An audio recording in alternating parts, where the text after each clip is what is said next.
Welcome to the Japan Business Show. My name is Eric Ahona, and today we have Robert Beck joining us. Robert is the owner of an executive search firm and also of an online education platform in the area of investment. Robert has spent quite a lot of time in Japan, and I'm more than happy that he could join us today. So, Robert, thanks for joining. Thank you for having me. Hi, Eric. So, as I quickly explained, you have a lot of experience with Japan, and I'm curious to hear how have you originally started to get interested in Japan and work in Japan and make your experience in that country? Yeah. So just as you, I'm originally from Germany. I'm based in Germany right now as well, but I spent a lot of time also outside of Germany. The first time was actually during my high school time. I spent 1 year in the US. That was the first time for me to experience really being abroad for a longer time, and I really enjoyed that. It was a nice experience to get to know another country, another culture, another language, and so on.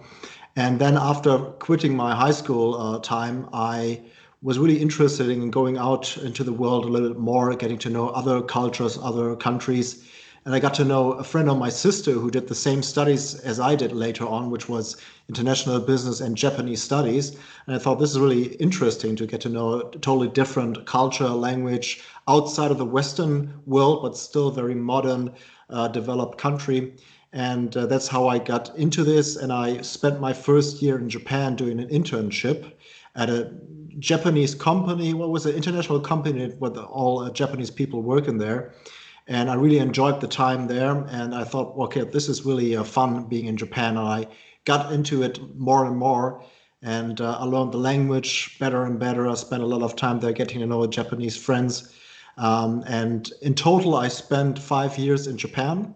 Again, the beginning was during my student time, university student time. And then I did a little bit of research there for my thesis and these kind of things. And eventually I decided to live actually in Japan, and was looking for a job there.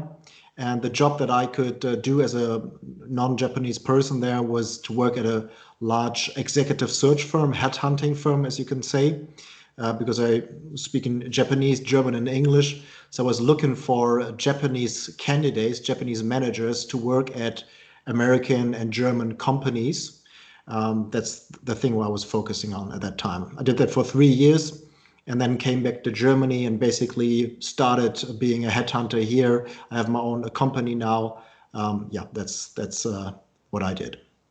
That's very interesting. Usually, a lot of people that want to get started in Japan usually start as an English teacher or any kind of foreign language, but you jumped right into the, I would say, not so easy task of headhunting, and especially because your targets were Japanese managers, as you mentioned.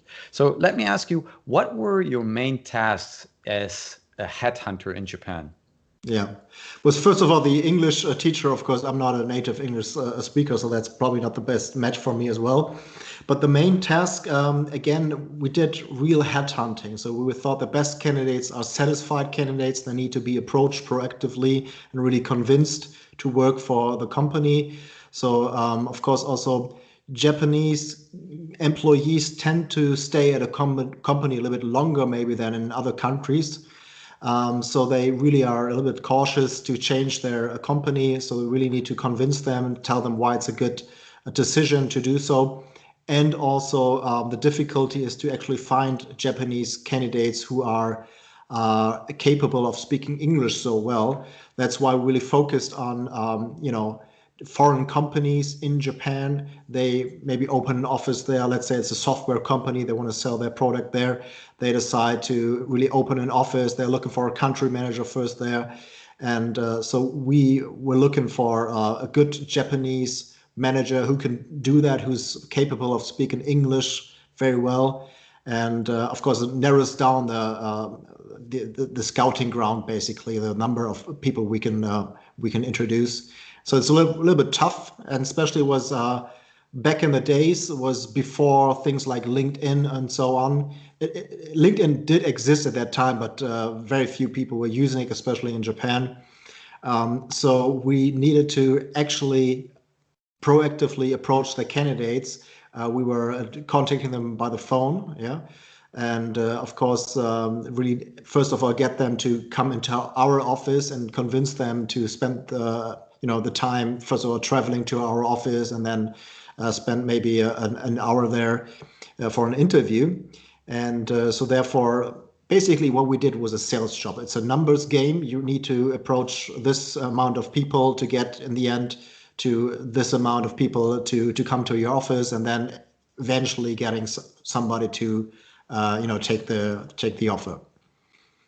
Very interesting, and especially because you've done all that in Japanese, which I assume is not very easy, especially if the person on the other end of the call is listening to maybe not the perfect Japanese, or even if it is perfect, but I think it is something that was not that common back then to get kind of a cold call for a job offer. So I would like to Well, dive. I would like yes to and dive. no. Yes and Sorry. no. First of all, I used Japanese for my research. So if I wanted to find the person, first of all, what we did back in the days again was before LinkedIn, so on. So we used cover stories to call into those companies in Japanese. I had my script and I was pretending that I was looking for somebody, and if I remember the name, I will, if I hear the name, I will remember right away. And then they say, well, Sato-san, oh no, it's not Sato-san, or Honda-san, oh no, it's just writing down the names. And then the next day I called in English, and I called Honda or whatever, Sato-san, and I used English because I wanted to find a person who speaks English, and that's why I needed to speak English. If I speak in Japanese, of course, they reply in Japanese. But then speaking English, I can hear, okay, this is a person who can speak English, in a sufficient level. And then I tell them, okay, I'm a headhunter, come to my office tomorrow at 6 p.m. Is that okay? Yes or no?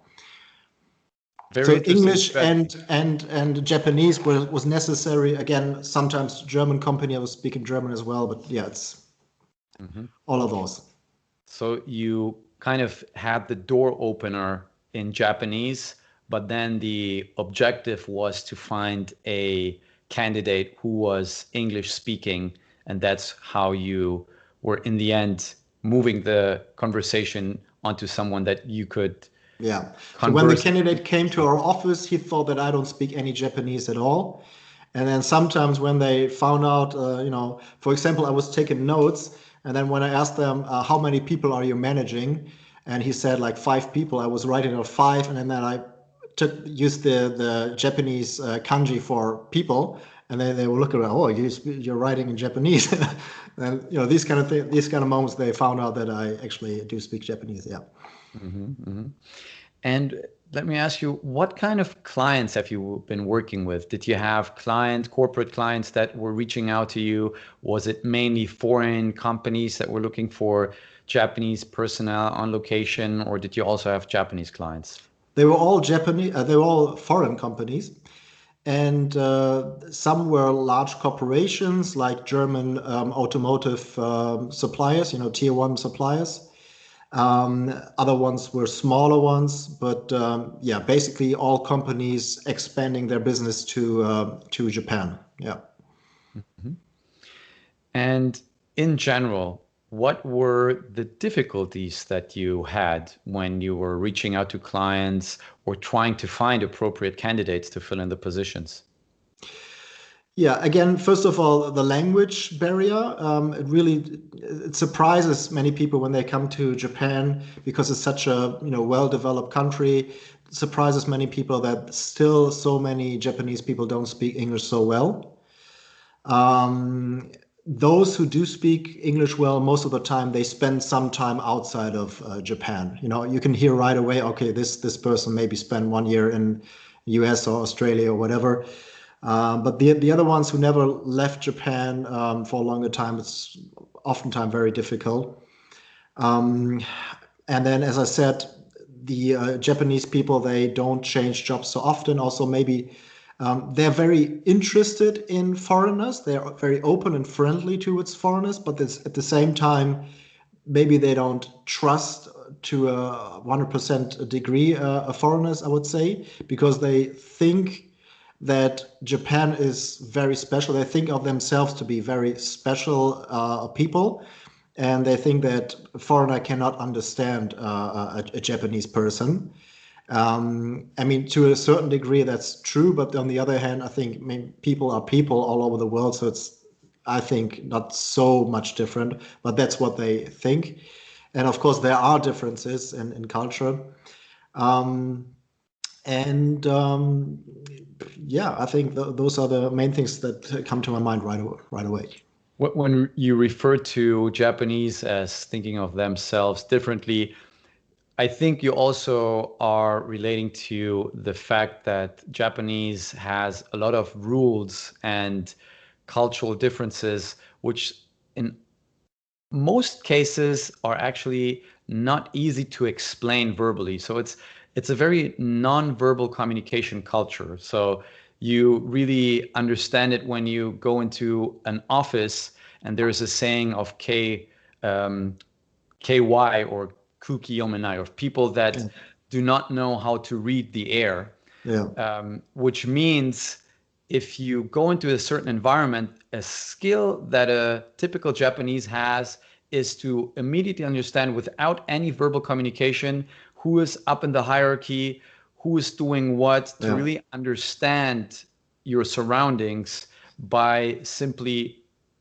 or seeing and witnessing it without getting any yeah, explanation. And I think they have the feeling that a lot of foreigners, they need the explanation. They need, okay, this is how it works here. This is how this is. So it's a lot of verbal engagement that is necessary for foreigners to understand the culture. And in Japan, this is something that is not seen as, let's say, necessary. You try to do as much as possible with the least amount of words. Of course, there's a lot of politeness, there's a lot of customer is God's attitude, but in the end, speaking less is better than speaking more. yeah. I mean, just one example. For example, when you come into a room, there's a certain order. You know, the main or the most important person, let's say the boss, is always sitting at the end of the table and in a manner so he can look towards the door. You know, this is the place for him to sit. And so these type of rules are existing. There are many others. For example, also when you bow down, of course, in Japan, people they bow towards each other when they, or let's say, they say goodbye to each other. And for a foreigner, the most intuitive thing would be to bow down and then still to look into the eye. But that's not the right way to do it. You need to bow down and look to the floor. So there are little things where they can tell, okay, this person has or is familiar to the Japanese way of doing things or not. And I think once you actually learn some, you know, things, let's say there are only like 5 things to learn just to get the first impression, so they feel, okay, this person is a little bit adjusted to the Japanese manner. You know, let's say, you know, how the way to bow down, where to sit, what you do when you enter a house, for example, you know, what you say. So there are a couple of things, let's say maybe there are 10 things or whatever, just to get a first impression that, okay, even though he's a foreigner and, you know, of course, he's not going to understand everything, but they are going to be surprised. Oh, he actually took the effort to learn at least, you know, some superficial first type of manners to, you know, to adjust to the Japanese culture. So you were mentioning that the difficulties in Japan that you encountered while headhunting were obviously the cultural differences that we talked about, but also the language barrier. How did you work on overcoming it? Obviously, you already had some Mm. Japanese experience, but what were other ways on how you overcame those difficulties? When I first came to Japan, I learned Japanese for 2 years. I think it was 2 years. But my Japanese was still pretty bad. So I really took the effort to study every day when I was in Japan. After work, I also, went out and went drinking and these kind of things, and I actually pretended not to speak English. So, because oftentimes when you actually meet somebody who's speaking English, they really want to speak English because finally they have the chance to use their English. But for quite a time, I pretended not to be, capable of speaking English. And then they were forced to speak Japanese with me. And I actually had my little dictionary. You probably know this electronic dictionary. And I was looking up words. And then the next morning, there was the history function. So I could look which words did I look up the day before. And then I put those words in an Excel list. And then I was, printing them out and studying, and did that repeatedly. So I was actually putting a lot of work and effort into it. But vocabulary is actually fun for me to learn words. Other things like later on, I was actually studying for a Japanese language test. I took the NIKU, so that's the second highest level, and I spent a whole year in my lunch break, taking some time to study for that. There was a lot of also grammar and kanji, so the writing. That was much tougher actually. But in the first year I was there, I was doing it, also enjoying it much more. And then actually the funny thing was, when I was spending this 1 year at the one company, first time, the HR manager was a lady, and I think her impression of me was, oh, he doesn't speak Japanese at all, because in the beginning my Japanese was very bad. But later on, actually, when I was working at a headhunter, she was working at another company, which was my client, which is a German, it's a large German automotive supplier, and they were based in Yokohama. And then on the phone, I was speaking with her on the phone. I didn't really know that it was her, but she was, of course, Robert Beck. There are not so many Robert Becks in Japan. She knew it was me. And then she was speaking with me. Oh, you speak Japanese? And then we were spoken in Japanese on the phone, but I didn't know that was her. And then she said, oh, come to my office. And I went, well, to the office in Yokohama, and was sitting there at the reception, waiting. And then she came around the corner. I was like, whoa, it was you. I didn't know. And it was a funny situation. She said, well, how did you get to speak Japanese so well? I was like, well, mainly because of that 1 year there. Oh, really? Oh, that was a funny situation. Yeah. Yes, I think it's definitely a door opener if you really know the Japanese language well. And it is, if you don't have to do with Japan much and you just think about expanding your business, I think most of the people and many companies kind of underestimate the importance of speaking the language in Japan. As you've correctly mentioned, it is such a well-developed nation, and also in terms of technology and any kind of advancement in industry or in manufacturing, you still need to know the language if you really want to be successful in that market. So coming back a bit about talking about differences, specifically that now you're back in Germany and you've continued your headhunting or executive search endeavors in Germany. What would you say are the main differences between headhunting in Japan and headhunting in Germany?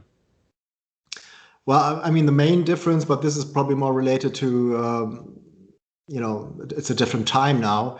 Again, now things are not happening through the phone. It's not, calling up people. It's all online. So that's the main difference. I'm pretty sure that this is also the way in Japan right now. But besides that, let's see. So, I mean, first of all, right now I have more like an industry focus. My focus now is the digital space, so it's related to digital marketing or digitalization, these kind of things, data related things.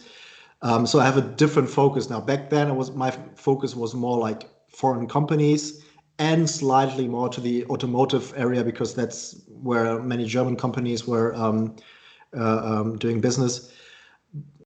Other than that, what's the main difference? Of course, the way you communicate is different, not only because of language, but also Japanese people tend to be a little bit more stiff in a way. Of course, the more they are used to spending time in US or wherever, the less that's the case. But the most, like a average Japanese guy will be a little bit more stiff. Of course, Germans maybe a little bit more stiff than the Americans, you could say. Maybe we're in the middle somewhere. But what else? What's different? So let me ask you, for example, you've mentioned also that now a lot of headhunting or prospecting for potential candidates is done online versus 10 years ago when you were doing most of the work in Japan via cold calling or actually calling a certain company where you thought there might be some potential candidates. Still, from my personal experience, there are definitely more Japanese on LinkedIn, but it's still not at the same level where it is in other countries. Why do you think that most Japanese are hesitant on posting or creating a profile on LinkedIn? Well, I mean, again, I'm not sure how it is nowadays, but back in those days, there was definitely a difference between Japan and other countries. And I think the one thing is that LinkedIn is in English. And again, Japanese people, they stick more to the Japanese websites.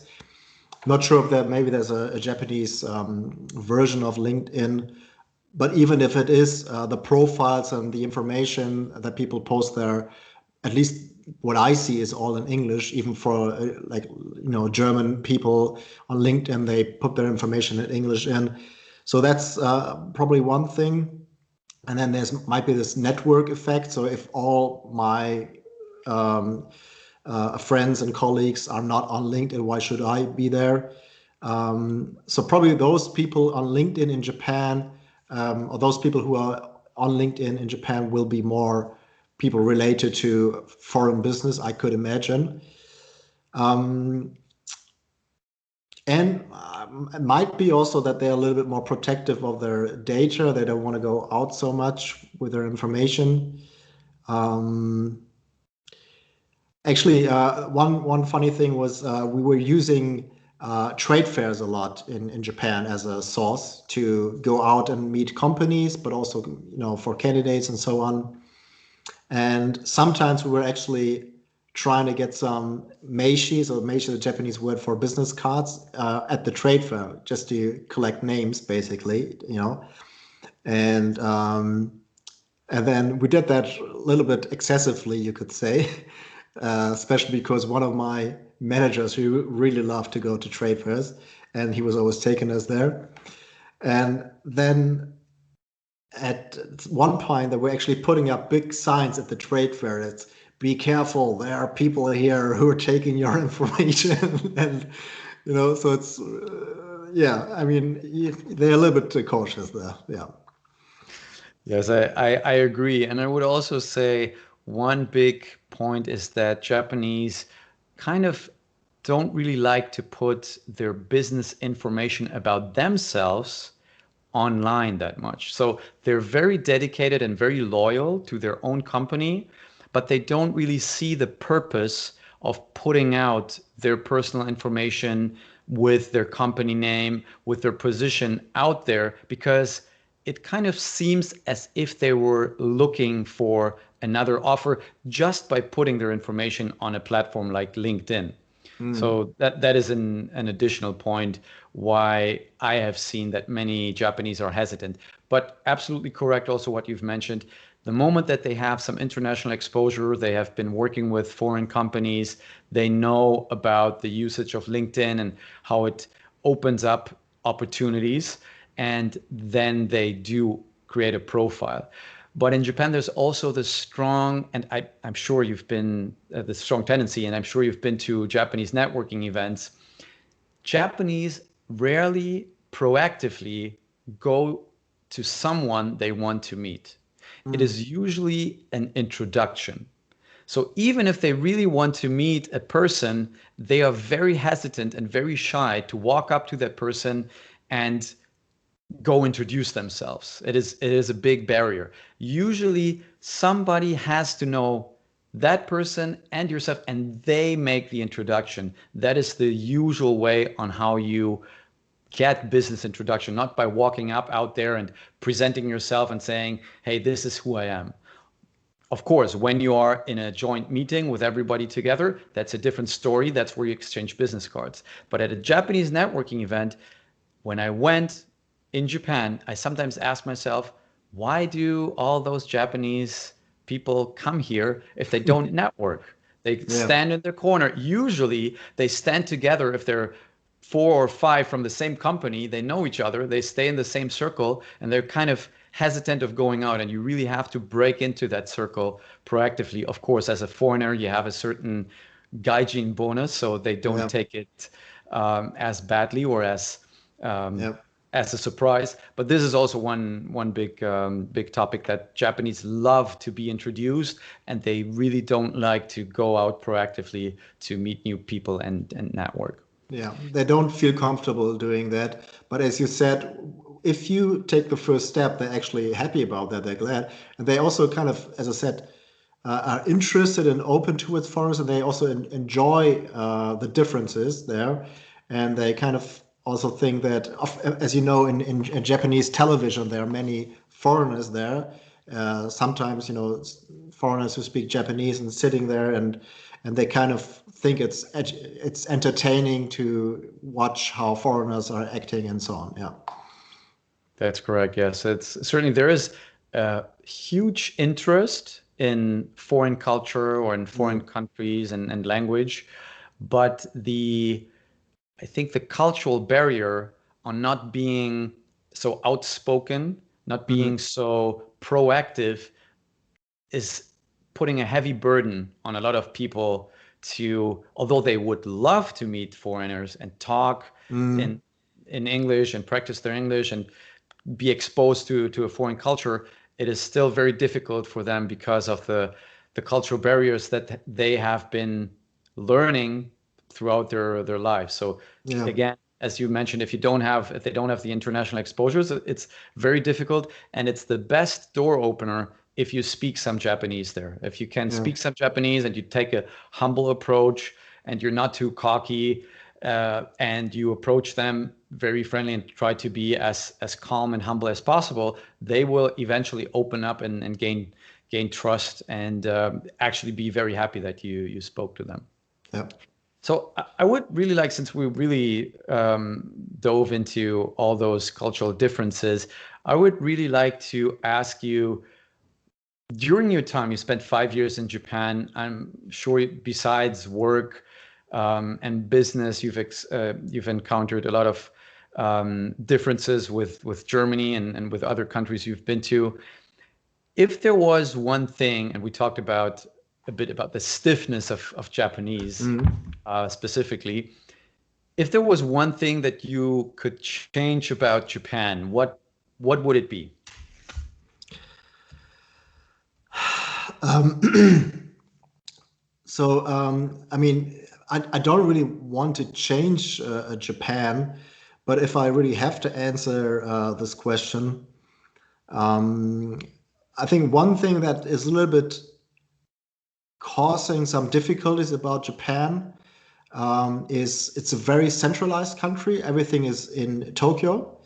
So I think that like a couple of decades ago, that might have been necessary for the country to develop quickly.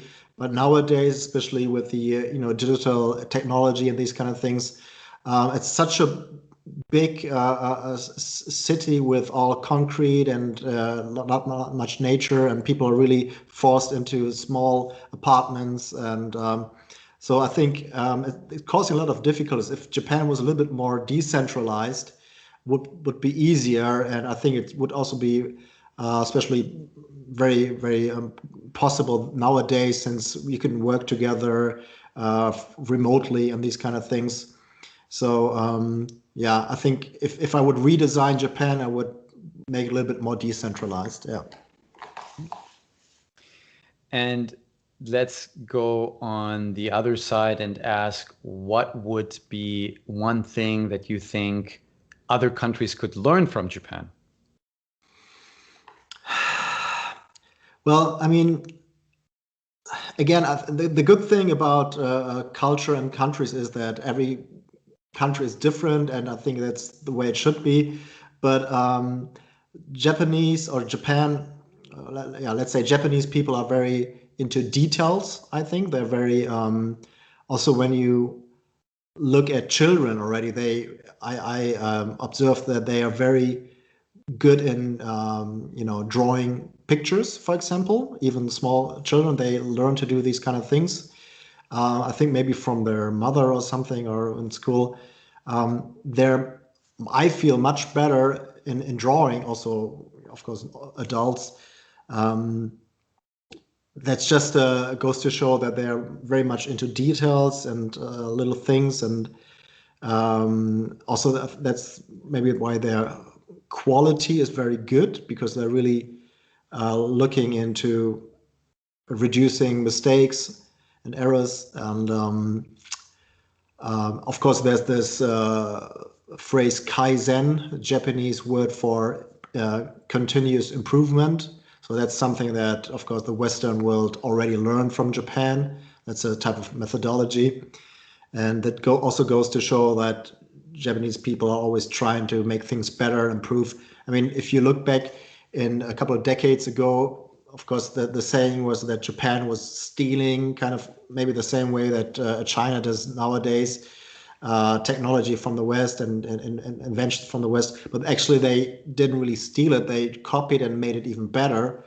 So I think that's a good thing.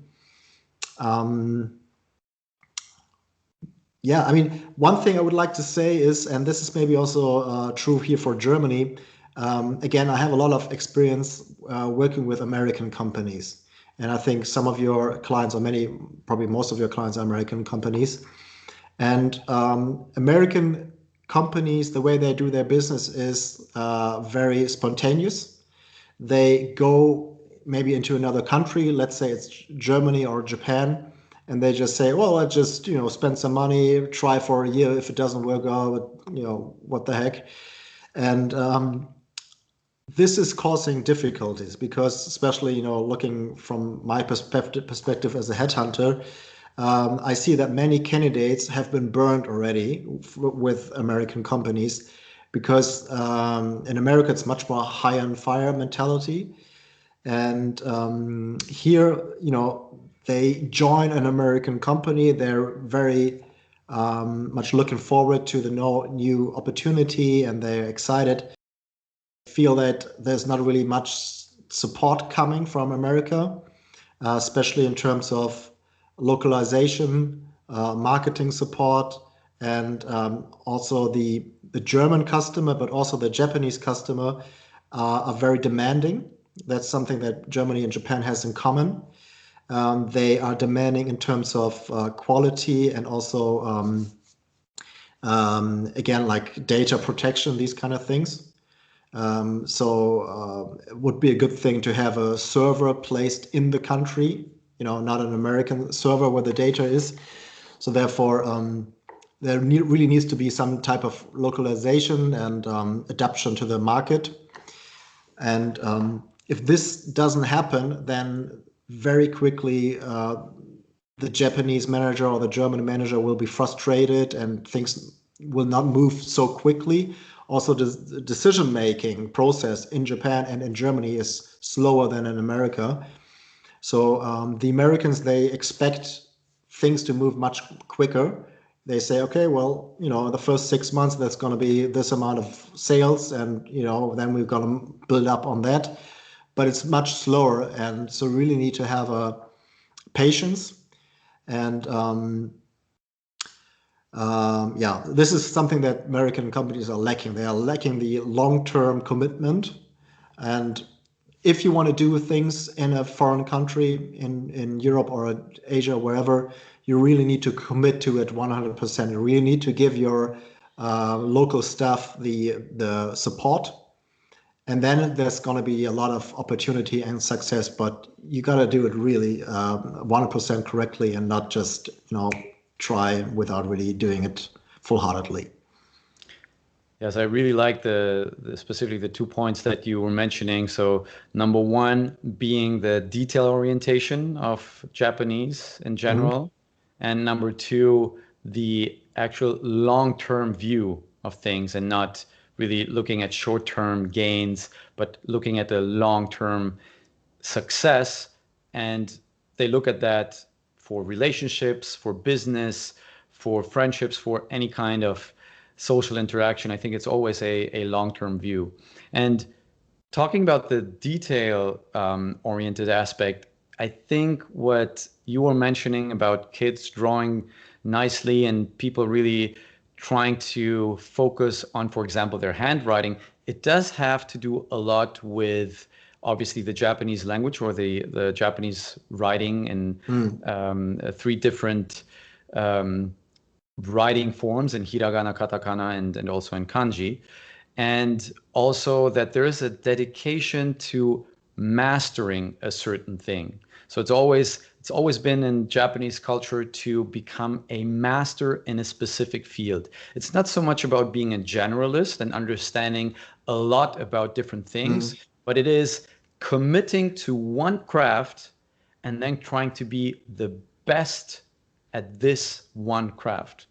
If somebody asks you about something else, it's like, that's none of my business. This is my one thing. So they really know how to focus on one thing. I don't say that's good or bad. There's a space for generalists and there is a space for specialists. But if you would have to categorize the majority of Japanese, they are definitely more specialists and it is much more appreciated in Japanese culture. And then the long-term approach, or why Japanese are looking to build long-term relationships, is historically a lot of Japanese were dependent on each other. So they didn't really have many natural resources, or they didn't have a lot of land. So the fisherman was dependent on the rice farmer, and the rice farmer was dependent on the cattle farmer, and so on. And so they really had like those interdependent relationships, and they knew if they wanted to survive, they needed to be in, how should I say, in a good relationship to those others. So that's how they basically, they didn't have, they had a strong interdependency. So this really led to that long-term approach. And they were very risk averse. So whenever they want to engage in business with you, they will do the due diligence twice or three times until some, and you're right, most of my American clients, they are very frustrated that they say, hey, we talked about this already 2 times. When are we moving forward? They ask us again, what is that? They start to be upset. But this is basically the test that they want to see how you react in some frustrating situation, if they can count on you when it gets difficult or when business relationships are, yeah, getting tested. So I want to ask you, since you have you've yeah you have your headhunting or executive search firm in Germany, and also you have an online education program on investment. Where can people find out more about you if people want to reach out to you and know more about your services? Well, if there's an American company, for example, that wants to expand their business to Germany, Austria, Switzerland, that's the market I'm focusing on. Of course, they can reach out to me. My name is Robert Beck. They can just look me up, Robert Beck, on LinkedIn. The company is called Harbrock Digital. But I guess if you look for Robert Beck Executive Search Germany on Google, you will find me. The education in terms of investing is all focused on the German-speaking audience right now. So that's probably not so much interesting for your audience. But yeah, I mean, if there's some German-speaking people there listening to this or watching this, they can look at my URL, which is money-masters.com, and also have a podcast, Money Masters. They can look that up on the, Spotify or wherever they like to listen to podcast. Yeah, that's it. Awesome. Robert, thank you so much for your insights on your experience in Japan.